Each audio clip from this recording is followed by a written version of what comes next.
संजय उवाच दृष्ट्वा तु पाण्डवानिकं व्यूढं दुर्योधनस्तदा आचार्यमुपसंगम्य राजा वचनं ब्रवीत। संजय ने कहा, हे राजन, पांडुपुत्र द्वारा सेना की व्यूहरचना देखकर राजा दुर्योधन अपने गुरु के पास गया और उसने ये शब्द कहे। धृतराष्ट्र जन्म से अंधा था, दुर्भाग्यवश आध्यात्मिक दृष्टि से भी वंचित था।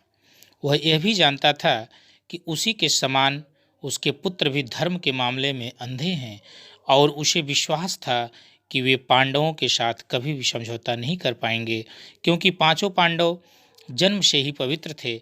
फिर भी उसे तीर्थस्थान के प्रभाव के विषय में संदेह था। इसीलिए संजय युद्धभूमि की स्थिति के विषय में उसके प्रश्न के मंतव्य को समझ गया।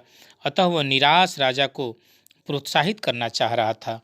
उसने उसे विश्वास दिलाया कि उसके पुत्र पवित्र स्थान के प्रभाव में आकर किसी प्रकार का समझौता करने नहीं जा रहे हैं। उसने राजा को बताया कि उसका पुत्र दुर्योधन पांडवों की सेना को देखकर तुरंत अपने सेनापति द्रोणाचार्य को वास्तविक स्थिति से अवगत कराने गया।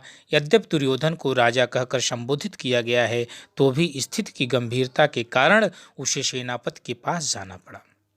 अतएव दुर्योधन राजनीतिज्ञ बनने के लिए सर्वथा उपयुक्त था, किंतु जब उसने पांडवों की व्यूहरचना देखी तो उसका यह कूटनीतिक व्यवहार उसके भय को छिपा न पाया।